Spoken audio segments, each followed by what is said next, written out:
pessoal, boa noite. Estamos aqui para fazer mais uma live, né? Hoje a nossa live tem uma função especial, né? Algumas mães, alguns pais me solicitaram, né, de estar falando sobre esse assunto, que é um assunto que de uma certa forma mexe muito com as famílias, né? E para nós isso é bastante importante, porque a gente tem uma intenção de orientar as famílias nesse sentido.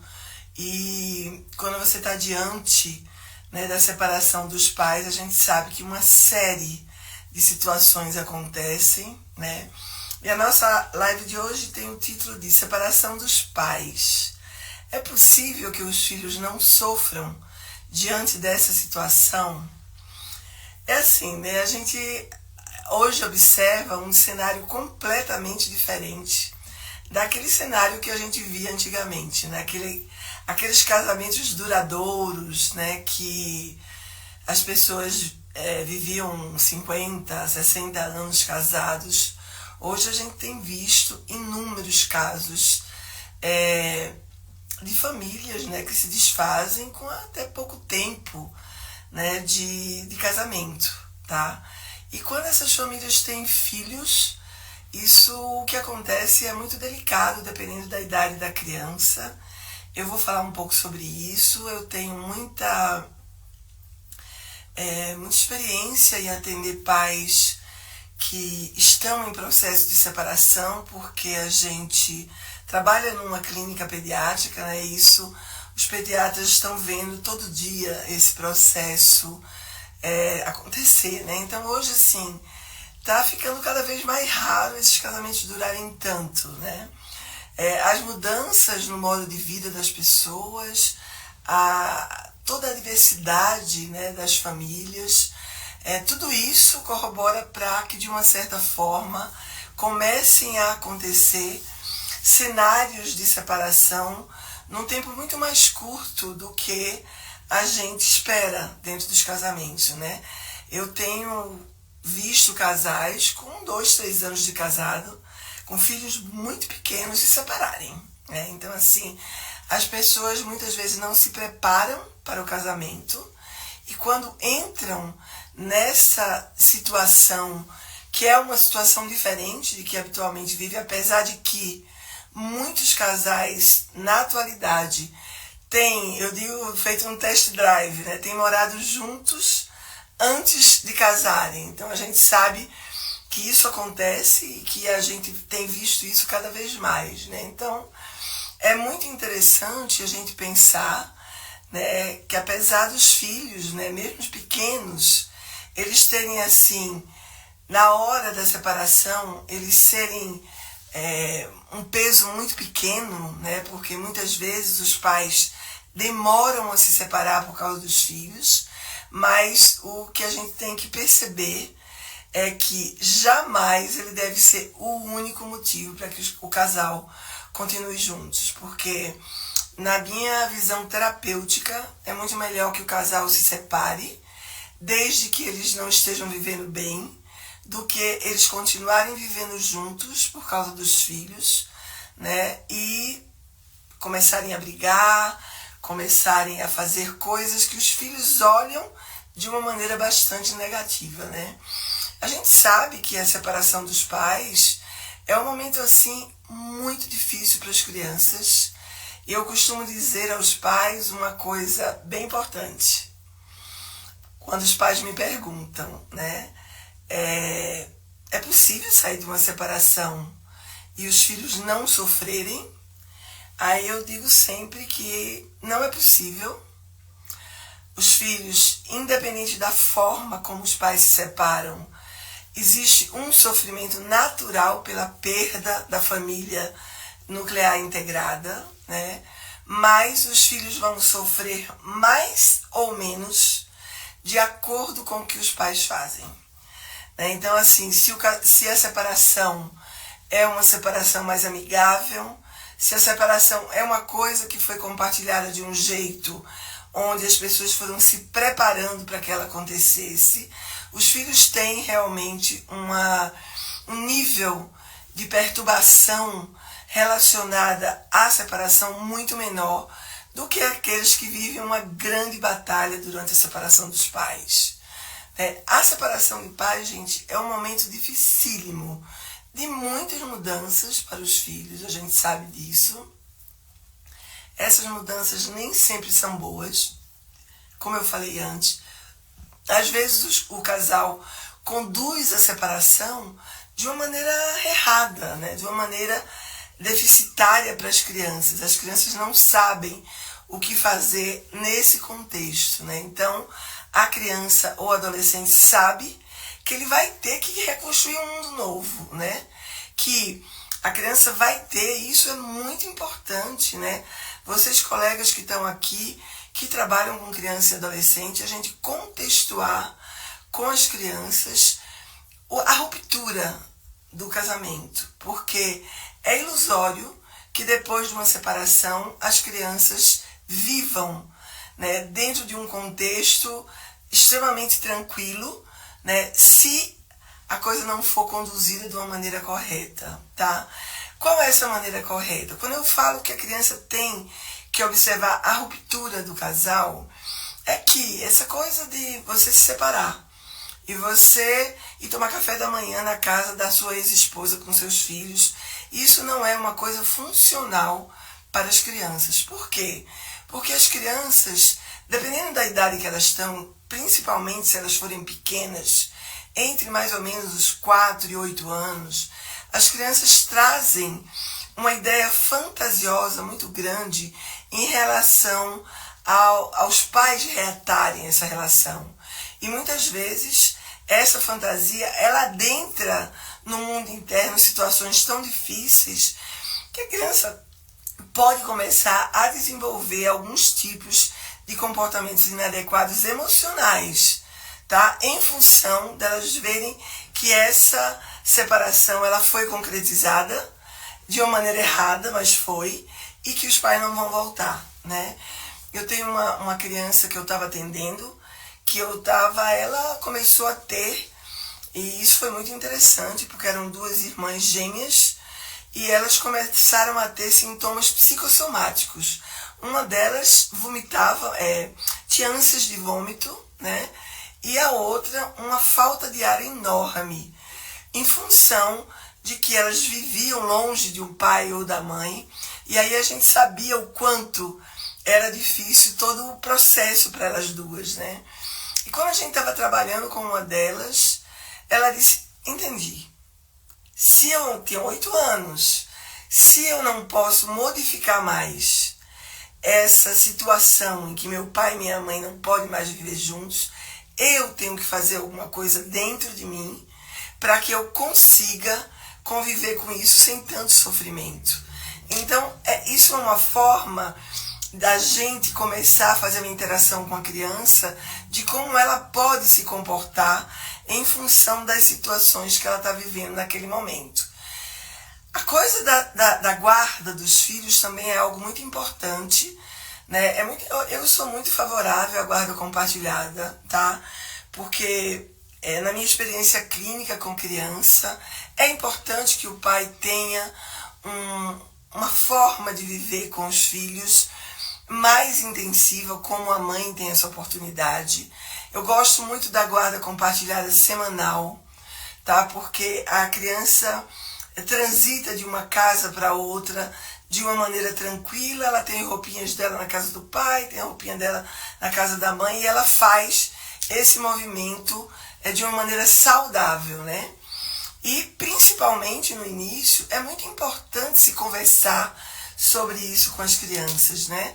Quando a gente está diante da separação dos pais, a gente tem que observar que as mudanças vão existir. Acreditem vocês, eu tinha uma criança que assim, quando eu vou trabalhar com os pais, primeiro eu atendo o casal que vai se separar, eu oriento os dois em relação ao que é melhor para as crianças, né? Principalmente dessa coisa da criança sentir que vai existir realmente a ruptura do casamento. Eu oriento os dois que eles têm que, antes de falar para a criança, já saber qual vai ser o cenário que o pai ou a mãe vai ficar, se vai alugar um novo apartamento, se vai para um hotel, seja o que vai voltar para a casa da mãe, o que for.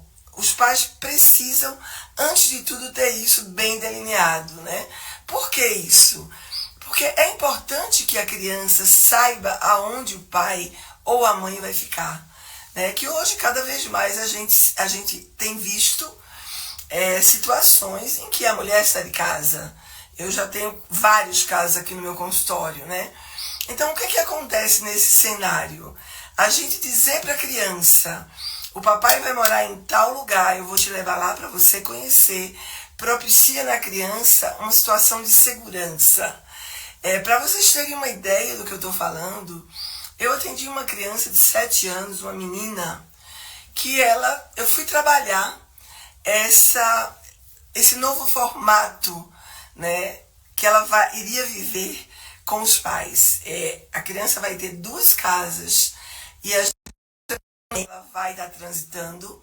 A gente vai mostrando para a criança que essas 2 casas são casas seguras, onde o papai vai morar tranquilo e vai morar com ela, o irmão ou a irmã, e a casa da mamãe também. E essa criança, eu estou fazendo esse trabalho, e essa criança começa a chorar. E eu digo para ela assim, mas por que você está chorando? Tá tudo tão tranquilo, o papai e a mamãe resolveram se separar porque eles acham melhor, porque eles acham que não estão vivendo bem juntos, que você vai ter agora 2 famílias, porque é a realidade. A criança agora vai sair de um núcleo familiar só e vai estar em 2 núcleos familiares, tá? E aí eu tô ali fazendo uma psicoeducação com a criança e ela chorava. Aí eu digo, por que você tá chorando? Porque o papai e a mamãe vão se separar? Ela disse, não, tia Ana Lúcia, sabe por quê? Porque não vai ter ninguém para lavar a roupa do papai, ele vai trabalhar com a roupa suja. Olha a fantasia da criança. A fantasia da criança, a gente vai onde a gente não imagina. E aí eu tive que fazer uma psicoeducação com ela, de que o papai era adulto, de que o papai, de uma certa forma, sabe se cuidar, de que o papai sabe lavar roupa, de que o papai tem uma lavanderia perto da casa dele. E aí, depois disso tudo, eu pedi ao pai para levá-la na casa dele, antes dela se mudar, porque eles iam fazer guarda compartilhada. Mas, para vocês terem ideia que uma coisa tão pequena pode ficar muito grande para a criança, né? Então, assim, a maneira como os pais conduzem a separação influencia, assim, diretamente o que vai acontecer em relação aos filhos, né? E por mais que os filhos sintam a ausência do pai ou da mãe, óbvio que vão sentir. Eu lembro que essa menina gêmea que eu contei para vocês, ela dizia assim para mim, tia Ana Lúcia, eu tenho um problema enorme com saudade. Quando eu estou na casa da minha mãe, eu tenho saudade do meu pai. E quando eu estou na casa do meu pai, eu tenho saudade da minha mãe. Olha que coisa mais linda. E a gente olha aquilo morrendo de dó, mas a gente tem que fazer uma redefinição com ela de que a saudade que ela sente é muito boa. Isso significa que o papai e a mamãe são muito importantes para ela. E a gente deve realmente trazer uma contingência para os pais da importância disso acontecer, né? E assim, é muito importante que a criança vivencie uma relação saudável entre os pais. Eu tenho visto, gente, coisas que Deus duvida em separação. E para mim é muito importante dar essa orientação, porque eu digo, seu filho vai sofrer mais ou menos de acordo com o que você faça, né? Não é porque não deu certo a relação que o casal vai viver brigando, que o casal vai viver de uma certa forma como se estivesse numa quebra de braço, né? Por quê? Porque o ex-casal, quando tem filhos, eles vão ter que conviver com isso uma vida inteira. Então, assim, se não é possível que esse casal tenha uma amizade, é importante se construir uma relação harmônica. O que é uma harmonia? É pelo menos o respeito na interação entre os dois. Porque se a criança vê esse respeito, a criança, de uma certa forma, não vai ficar naquela angústia, né, de que o papai e a mamãe não conseguem se encontrar. O papai não pode subir na minha casa. Eu oriento não subir na casa. Por que eu oriento? Exatamente por causa daquilo que eu falei anteriormente.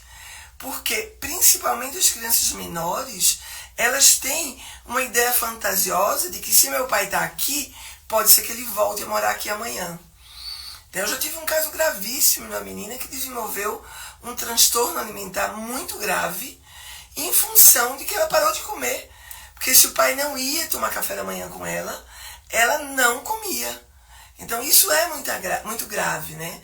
Uma das coisas que a gente orienta no processo inicial da separação é que os pais tenham a sabedoria de ouvir o que as crianças têm para dizer, né?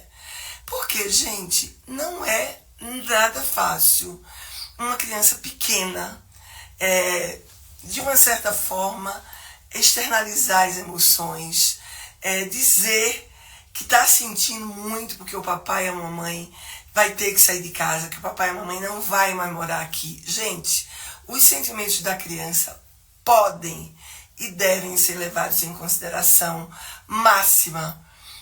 Você tem que dar o tempo da criança, né? É importante. Eu oriento sempre os pais conversarem juntos sobre a separação. E assim, o que é mais importante nessa conversa é que em nenhum momento tenha agressões. Existem casos, eu tenho 2 casos aqui no meu consultório agora, de que o casal está se separando por causa de traição. Mesmo que o casal queira, de uma certa forma, desvendar esse segredo da traição, é importante que a criança pequena, principalmente, não passe por isso agora. Se lá na frente o pai ou a mãe quiser falar alguma coisa sobre isso, porque tem uma coisa muito séria, né? O ser humano, ele às vezes é muito pouco empático, né? Para se vingar da mãe, por exemplo, se é a mãe que traiu, o marido vai lá e tenta contar para o filho o que aconteceu. E se ao contrário, a mulher, muito mais, hein? A mulher não é empática nem com o filho e nem com o ex-marido. E vejam bem, eu não estou aqui para defender ninguém, eu acho traição uma baita de uma sacanagem, mas eu vou dizer uma coisa para vocês, as crianças não têm culpa disso. Né? As crianças não têm culpa, a gente não pode menosprezar o sentimento das crianças, né? E assim, é importante que nesse momento elas se sintam acolhidas, elas se sintam pertencentes aos 2 núcleos familiares que vão se formar. Né? Porque vão se formar 2 núcleos familiares. Eu contextuo para a criança isso fazendo uma coisa extremamente importante. Sabe o quê? Eu faço desenhos das 2 casas e pergunto para a criança o que é que nessa casa vai ter, e a criança vai dizendo. Eu lembro que eu fiz um trabalho desse com uma criança que o pai era um alcoólatra. E quando eu perguntei para ela o que vai ter na casa do seu pai, ela olhou para mim e disse assim: tudo, Ana Lúcia, menos álcool. Eu não vou deixar meu pai comprar cerveja na casa dele. Então, para vocês verem que a criança verbaliza, né? Então, assim, tem algumas atitudes dos pais que a gente coloca uma observação muito grande para preservar a criança. Né? A criança não precisa, depois da separação, se vir de pombo pro correio, ficar no meio dos pais, né? É importante você respeitar a criança. Imagine você, um adulto, como eu tenho aqui no meu consultório, que aos 6 anos os pais se separaram. Esse rapaz hoje, ele está num processo de separação e ele não consegue fazer um movimento positivo dentro da separação, tem filhos, porque quando ele traz à tona a situação que ele está vivendo agora, ele remete totalmente àquela memória disfuncional que está armazenada no cérebro dele da época dos 6 anos, quando ele viveu a separação dos pais dele. Então, assim, é muito importante, quando a gente está diante de um adulto que tem pais separados, a gente fazer uma observação de como foi isso, para que a gente possa trabalhar. Porque não é só a criança que tem problemas. Tem adultos que levam nas costas uma separação prematura dos pais. Né? Eu tenho um caso de um adulto que os pais se separaram quando ele era bebê. Ele não se sente pertencente, né? Porque na vida dele inteira ele não teve pai. Né? A mãe não se casou de novo, a mãe criou ele como se fosse uma mãe solteira. Né? Inclusive se afastando totalmente da relação com o pai, porque era um homem de uma idoneidade extremamente comprometedora. Tá? Então, assim, é muito importante que as crianças lidem com tudo isso de uma maneira saudável. O que é uma maneira saudável? Já falei para vocês aqui que a criança não sai ilesa de uma separação. Nunca. Não existe isso da criança não sofrer diante da separação dos pais. Ela vai sofrer mais ou menos de acordo com o que os pais fazem. Mas é importante vocês saberem que as consequências de todo esse contexto negativo que os pais podem fazer pode causar na criança traumas muito graves, né? E a criança pode entrar até num quadro de estresse pós-traumático, que eu já atendi algumas crianças num quadro de estresse pós-traumático. Eu disse para vocês que, de acordo com a idade da criança, no momento em que os pais resolvem se separar, as reações podem ser as mais diversas. Uma das coisas que a gente sabe é que quanto mais tempo a criança conviveu com os pais, ou seja, quanto mais velha ela é, e quanto mais tempo ela teve essa vida familiar mais integrada, o sofrimento é maior, né? Quando a criança é muito nova, quando a criança ainda é um bebê, como é o caso desse meu paciente, né, ela ainda está formando os vínculos de apego, né, e ela está começando a fazer um reconhecimento para criar vínculos de apego com os pais. E nessa fase, aí é que eu oriento que o pai esteja mais presente, porque é uma fase importante para que ele também crie um vínculo de apego. Nesses casos, o processo de separação ele pode ser muito difícil para a criança. Por quê? Porque pode gerar uma dificuldade muito grande na formação dos vínculos de apego, né? Principalmente se o pai não estiver dentro de um contexto de guarda compartilhada. Né? Eu sou muito clara com os pais quando eu atendo para orientação de separação, de dizer que eu privilegio a guarda compartilhada, porque é o tipo de guarda que menos sofrimento causa para a criança, porque ela tem uma oportunidade de conviver com o pai e com a mãe concomitante em tempos mais ou menos parecidos, né? Quando não existe a guarda compartilhada, ou seja, a guarda é da mãe só, é muito importante que o pai faça de alguma forma um movimento para suprir essa falta que a criança pode ter dele, né? E possa ficar presente mais vezes e mais tempo com a criança durante o dia a dia dela, né? Quando as crianças são maiores, né, depois dos 7 anos, elas compreendem a separação, mas elas sentem de uma maneira muito pesada. Por quê? Porque elas sabem que a rotina dela vai ficar comprometida, né, de acordo com as situações que os pais estabelecem, né? É muito comum, gente, as crianças chorarem muito, né? E o choro tem uma parte realmente da dor da perda da família nuclear integrada, mas tem também a chantagem emocional velada para que os pais fiquem com pena dessas crianças, né? Dos filhos, né? Os pais, às vezes, eu já tive casos de pais que estavam em vias de se separar, que por conta de todo esse contexto não saiu de casa porque não teve coragem.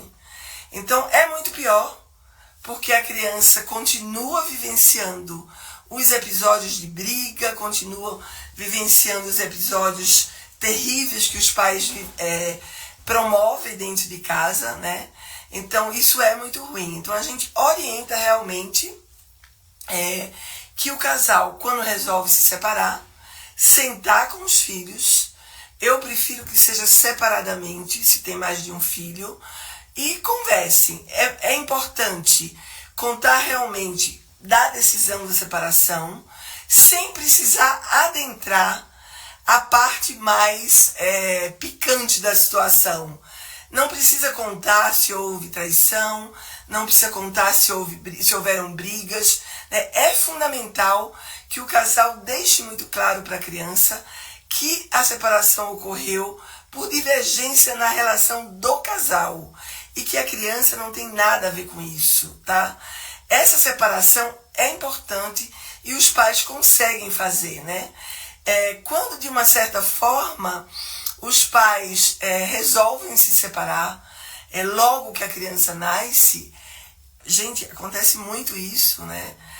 Às vezes, tanto o pai quanto a mãe pode começar a se sentir culpado porque não vai conviver com a presença do parceiro ali. Então, assim, você imagine que se misturam as emoções do pai, da mãe e dos filhos. Então, pai e mãe, quando vai se separar, precisa inicialmente ser muito orientado. Pai e mãe, quando vai se separar, precisa reprocessar suas experiências disfuncionais relacionadas a traumas ou traumas de apego relacionados à forma como era o apego, o seu apego com o seu pai ou com a sua mãe, né? Então a gente, de uma maneira ou de outra, nós precisamos mostrar isso, né? Que tipo de apego você, pai, desenvolveu com a sua família de origem? Que tipo de apego você, mãe, desenvolveu com a sua família de origem? E vamos tentar que o apego com esse filho não seja comprometido por causa da separação. Olha que coisa interessante isso. Não é verdade que uma criança de pais separados não pode ter um apego seguro com o pai e com a mãe. Depende do que eles fazem. Então, assim, você clamar para esse pai e para essa mãe para terem uma atitude funcional é muito importante, né? É importante a gente mostrar quantas coisas o pai e a mãe podem fazer para que os filhos não estejam expostos a brigas, não estejam expostos à discussão, principalmente aquelas relacionadas a dinheiro.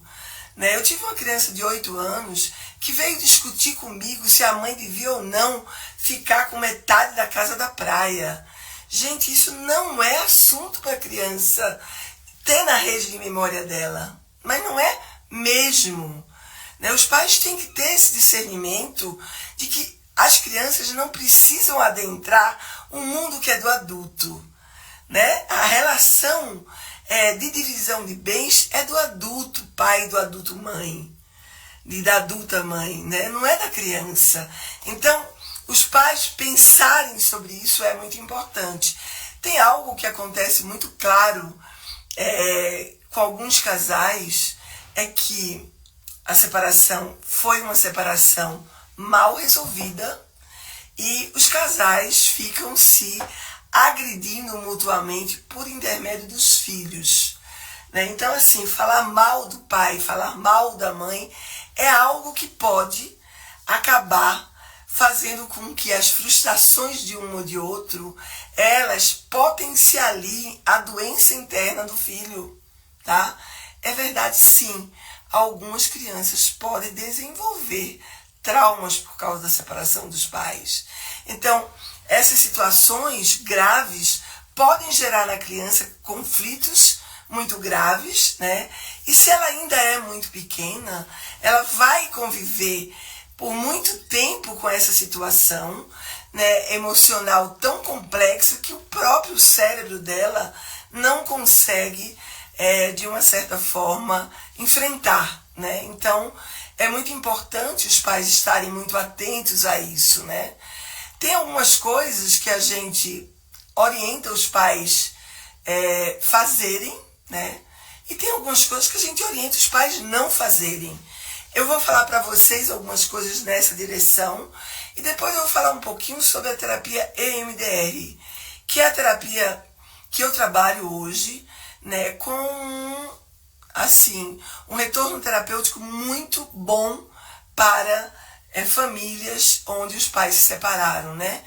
Nos aspectos mais positivos que a gente pode olhar, é muito importante essa conversa extremamente sincera que os pais têm com os filhos, né? Eles devem explicar várias coisas, tá? Eles devem explicar por que estão se separando, que na realidade o que nós temos que dizer para os filhos é: vivemos um tempo junto e agora percebemos que o amor acabou, que não conseguimos mais levar a vida do casal em conjunto, a gente resolveu se separar, né? A gente deve dizer, o pai e a mãe devem dizer para o filho: vocês serão nossos filhos para uma vida inteira. Nós vamos tentar trabalhar com vocês para que vocês tenham, de uma maneira ou de outra, uma tranquilidade de viver na casa do papai e na casa da mamãe, né? Gente, o segundo aspecto é que a gente não pode incutir na cabeça de uma criança que a culpa da separação é da mãe. Eu ouço as crianças dizerem aqui pra mim: minha mãe é culpada, ela não gosta mais do meu pai. Por que ela diz isso? Porque em algum momento esse pai comentou com ela sobre a mãe não querer mais o casamento. Isso é extremamente disfuncional, né?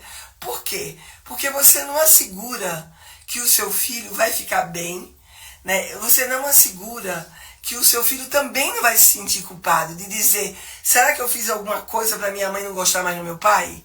Isso pode acontecer, né? Então, não procurar culpados é muito importante. Pai e mãe sabe aonde está apertando o seu sapato, né? É importante o pai e a mãe explicar absolutamente tudo em relação à separação. Como vai ser a separação, se vai sair de casa o pai, se vai sair de casa a mãe, aonde essa nova família vai se instalar. Porque, novamente eu digo para vocês, quando um casal se separa, a criança tem duas famílias agora: o pai e ele e os irmãos, a mãe e ele e os irmãos.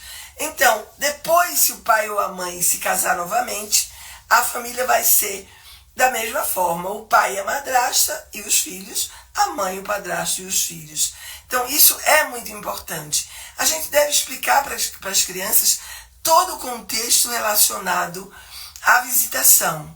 Se a guarda é compartilhada, é muito mais fácil para a criança entender, porque ela sabe que vai passar um tempo grande com o pai ou com a mãe, que é uma semana, por exemplo, e ela sabe que na semana seguinte ela vai estar com o pai.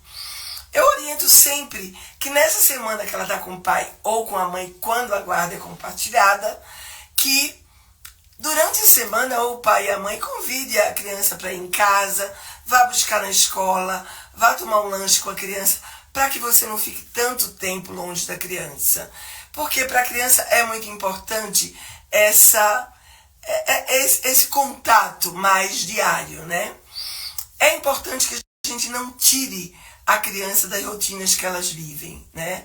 Por isso que é muito importante nós, terapeutas, orientarmos os nossos pacientes, pai e mães que estão se separando, para que eles tenham e desenvolvam rotinas semelhantes nas duas casas. Porque a criança que tem rotina, a criança que segue regras, ela é muito mais fácil de ser trabalhada no dia a dia, né? E, inclusive, para ela se adaptar ao novo formato que ela está vivendo, né? Então, manter essas rotinas nas duas casas é algo extremamente importante, tá?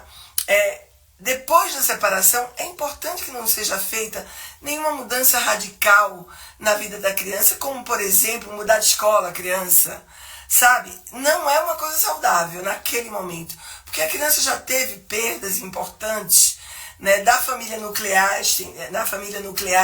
integrada. Então, vamos deixar para mudar de escola no ano seguinte.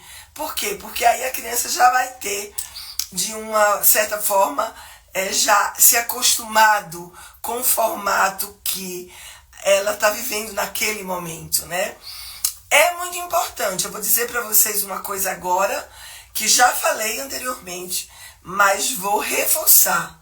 É importante vocês orientarem os pais que estão se separando deles tentarem não dar uma esperança para a criança, não criar expectativas para a criança de que vai haver um retorno à família nuclear integrada, que o pai e a mãe não vão viver juntos, né? Por isso eu sempre pergunto para o ex-casal, tem possibilidade de vocês voltarem a se relacionar? Ah, não, Ana Lúcia, não tem. Então vamos fazer o processo. Tem possibilidade? Ah, não sei, a gente está namorando agora. Então não fale para as crianças que vão se separar. Isso é importante, porque você pode se separar, colocar a criança num ambiente de estresse grande, daí a pouco o casal volta. Então vocês perguntarem para a criança sobre isso é extremamente importante. Sabe por quê? Porque a criança vai saber o que ela pode fazer nas situações que vão vir, né?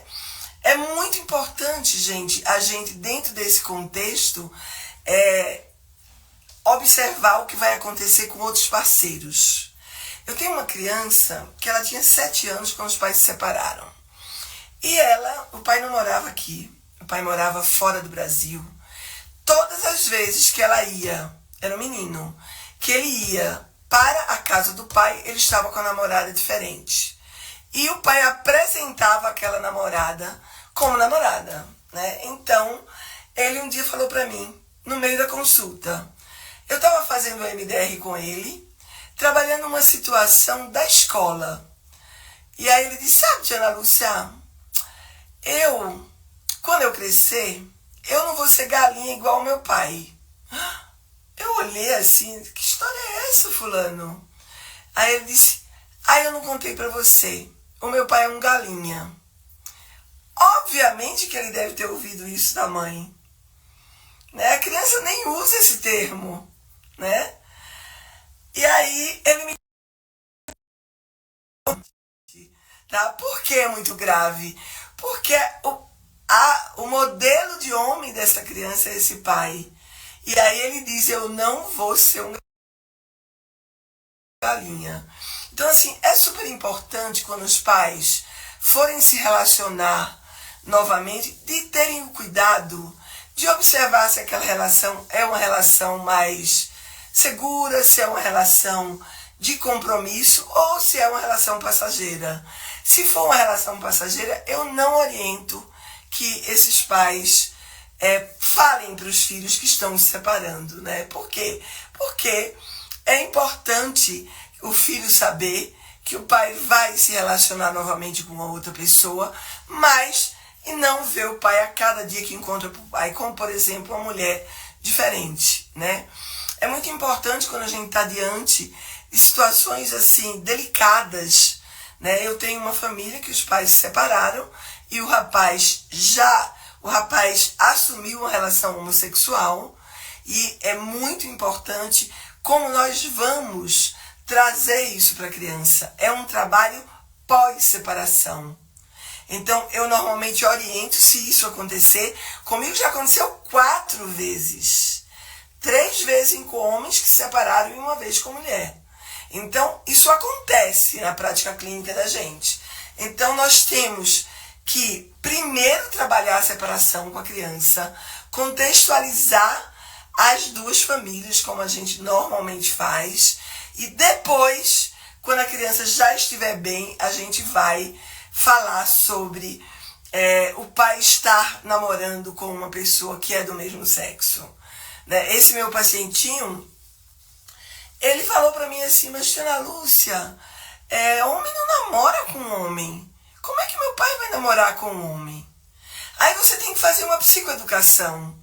Né? E isso, gente, tem que ser de uma maneira natural.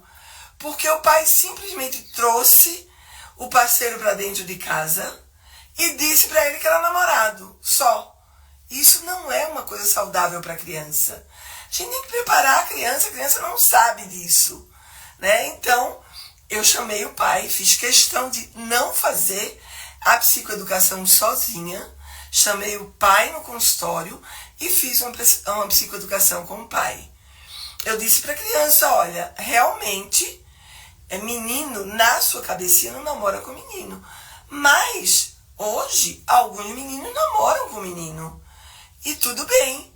O importante é que o papai está feliz com o namorado dele. E aí eu orientei o pai a fazer a psicoeducação, né? E aí ele disse, mas você não gosta mais da mamãe. Então a gente é como se o parceiro do pai tivesse tirado a mãe dele.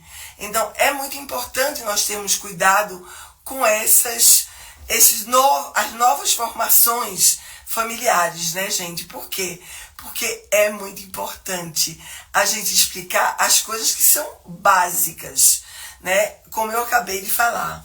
Então, quando a gente pensa no MDR, é muito importante a gente ouvir o que a Francine Shapiro dizia, né?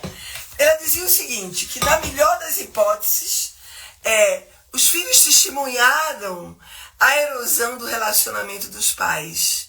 Por quê? Porque tiveram brigas, tiveram discussão. Na pior das hipóteses, eles tornaram-se participantes ativos nos conflitos. Olha que coisa delicada, né? E frequentemente, muito antes do processo de divórcio, a criança participou daquilo de uma maneira extremamente diária, né? Ela vivenciava aquilo diariamente, tá? Então, quando a gente fala no MDR, o modelo do processamento adaptativo de informação, para quem não sabe, o MDR é uma abordagem terapêutica. A sigla significa dessensibilização e reprocessamento por meio dos movimentos oculares. E a gente trabalha hoje fazendo um reprocessamento de experiências disfuncionais que o nosso paciente teve.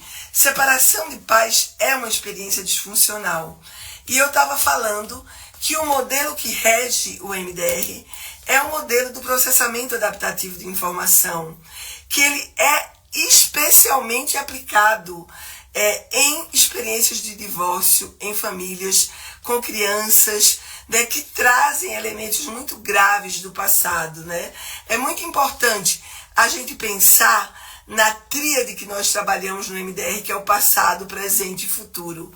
Normalmente, gente, as crianças, quando elas vêm para os nossos consultórios, não só as crianças, os adolescentes também, né?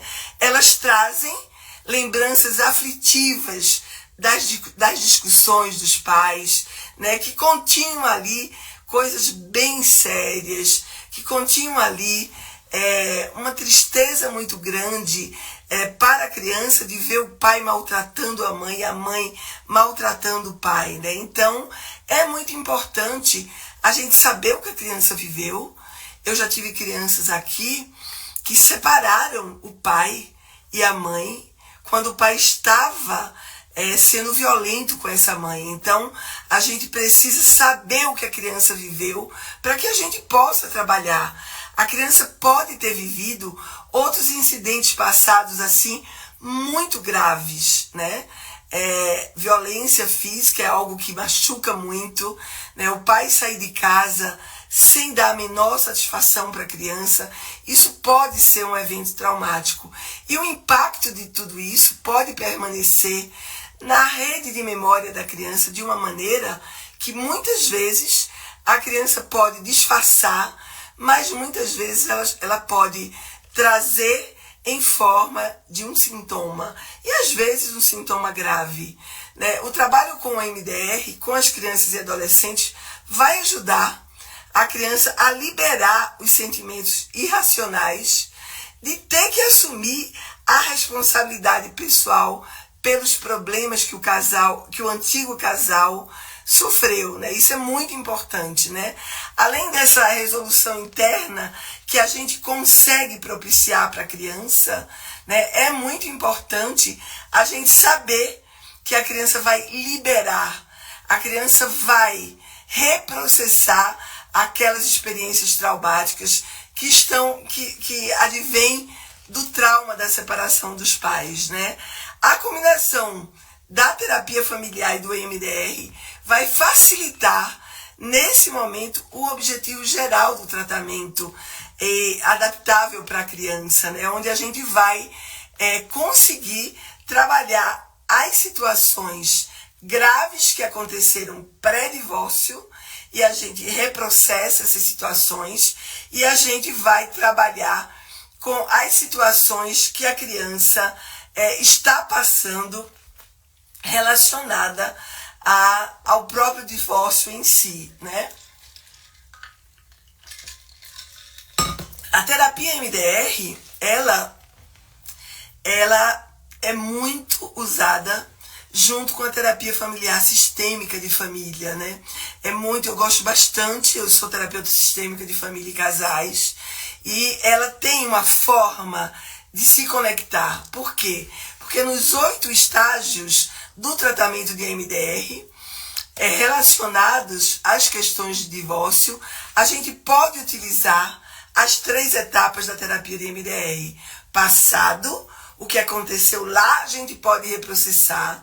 A gente pode trabalhar o presente, tentando trabalhar os sintomas e os disparadores. E a gente pode abrir um leque extremamente especial para a criança em relação a uma projeção do futuro, né? De um futuro diferente, onde ela vai ter 2 famílias nucleares integradas, e ela vai, com essas 2 famílias nucleares, poder reconstituir no seu cérebro uma condição natural de ser feliz, de poder viver algo muito positivo. Essas questões aflitivas, gente, elas vão sendo processadas individualmente. Nós podemos trabalhar com os pais, inicialmente, essa é uma orientação que eu dou. Na hora que eu trabalho um pai que está dentro de um processo de divórcio, eu vou conseguir reprocessar os traumas que ele tem que ele carrega nas costas, tanto o pai quanto a mãe. Isso vai favorecer para que a separação seja uma separação mais tranquila, né? Por quê?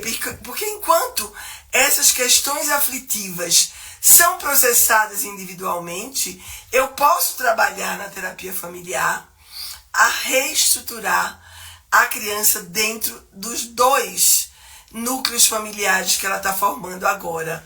Óbvio, né, que a criança vai encontrar inúmeros desafios nesse sentido, mas na terapia a gente pode ir trazendo soluções quando a gente utiliza os entrelaçamentos cognitivos, quando a gente utiliza todos os recursos que a gente tem para trabalhar com o MDR. Nos casos de separação, quando a gente faz a história clínica, a gente precisa entender a estrutura familiar do pai e da mãe, para que a gente possa ajudar essa criança, de uma maneira ou de outra, transitar nesses 2 núcleos de uma maneira extremamente positiva, né? Quando a gente está diante de um caso de separação de pais, a gente precisa recursar tanto os pais quanto as crianças. Muitas vezes eu faço a instalação dos recursos com o pai ou a mãe dentro da sala, né? Porque a criança vai se sentir mais pertencente àquele núcleo familiar. E se eu faço, por exemplo, uma instalação de um lugar seguro com a mãe dentro da sala, eu procuro fazer, por exemplo, um protocolo DIR, que quem é MDRista conhece, que é um protocolo de recurso extremamente potente, né, com o pai dentro da sala, né? Eu trabalho bastante também com alguns protocolos direcionados para a criança dentro das situações relacionadas a apego, né, para que essa criança, mesmo com a separação dos pais, ela consiga construir ainda um cenário de apego seguro, né? Por quê? Porque é muito comum as crianças, quando os pais se separam, elas começarem a desenvolver um apego inseguro, ambivalente e ansioso, né? Ou um apego inseguro evitativo. Isso pode acontecer e a gente vê assim muito claramente, né? Então é muito importante que tenhamos toda essa estrutura ao nosso favor para que a gente possa usar dentro do nosso trabalho com as crianças, né? Só para a gente elucidar para as pessoas que estão chegando agora, quando nós estamos dentro de um processo onde nós recebemos uma família onde os pais estão se separando, a orientação inicial de que façamos uma consulta inicial com os dois membros do casal juntos, e possamos orientá-los em relação a que forma vamos conduzir todo o trabalho com a criança, né? Então, a gente vai mostrar do quanto é importante que o processo de separação seja visto pela criança como realmente uma ruptura. Foi para um lado e foi para o outro. O papai agora tem uma casa e a mamãe tem a sua casa. Nessa casa, o papai tem tudo que é importante para as pessoas viverem bem. Nessa casa, a mamãe tem tudo para que as pessoas viverem bem. Então, eu, criança, posso viver bem com o papai na casa dele e com a mamãe na casa dela. É importante falarmos nesse momento com os pais do quão é importante que eles tenham uma forma de educar que seja comum para os dois lados, né?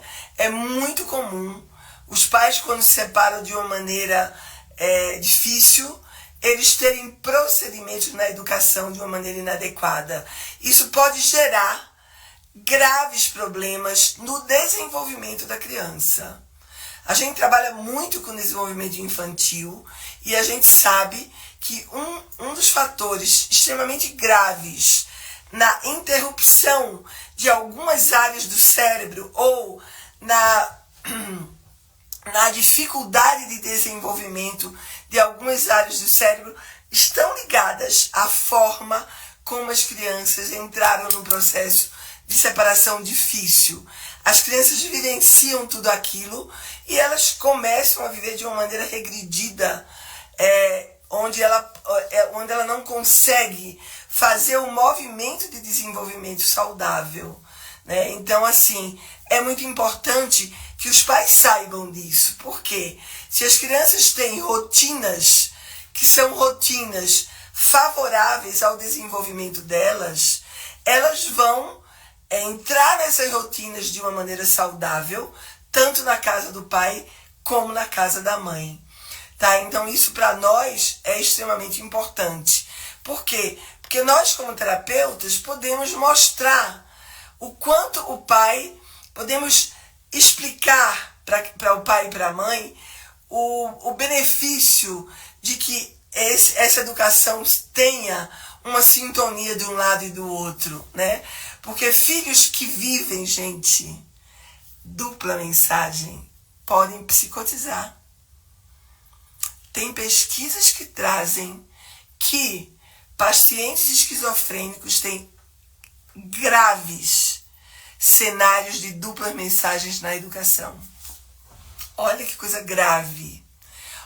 Obviamente que você diz isso àquele pai que é maluco, né? Não digo isso a todos os pais. Mas quando eu percebo que a minha psicoeducação não está sendo favorável o suficiente para que esse pai e essa mãe se sensibilizem e façam aquilo que eu estou orientando, eu falo.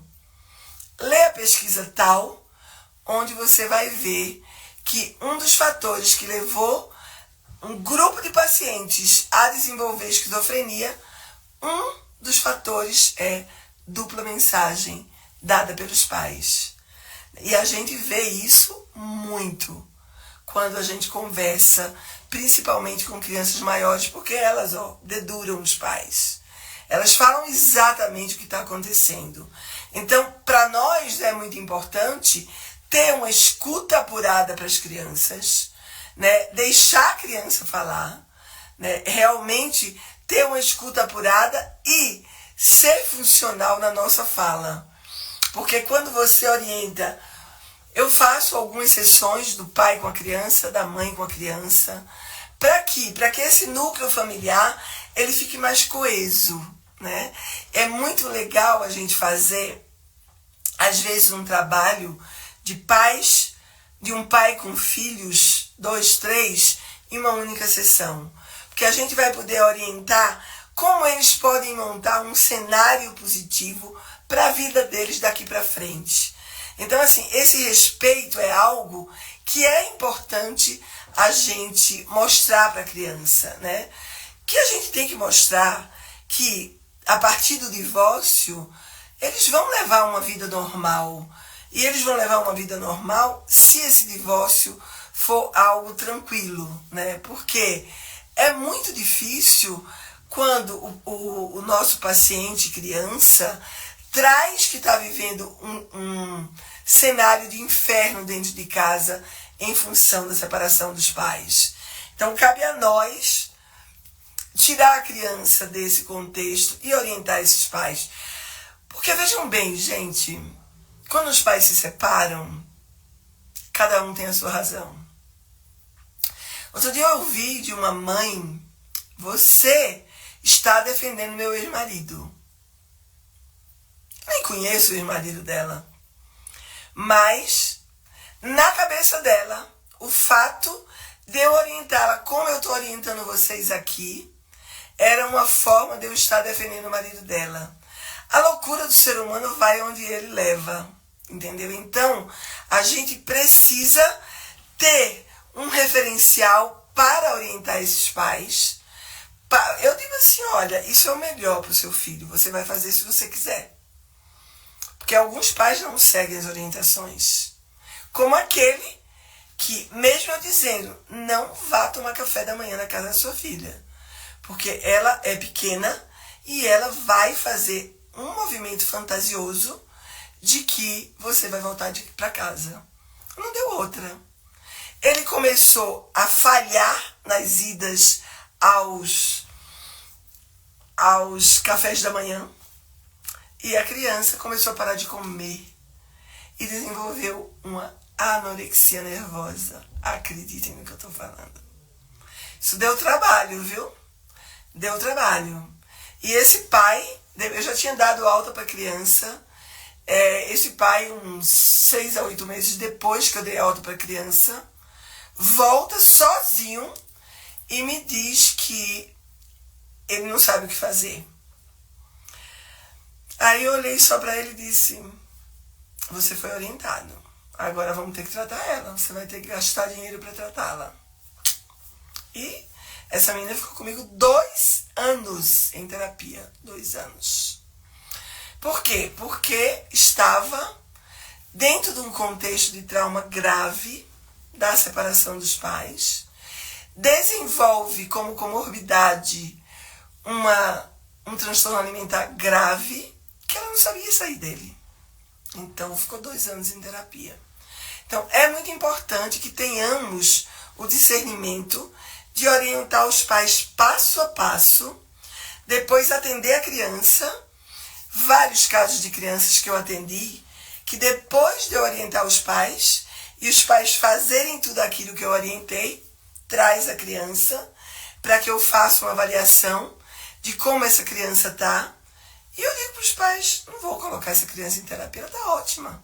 Continue assim. Ah, mas semana que vem é aniversário da mãe dela.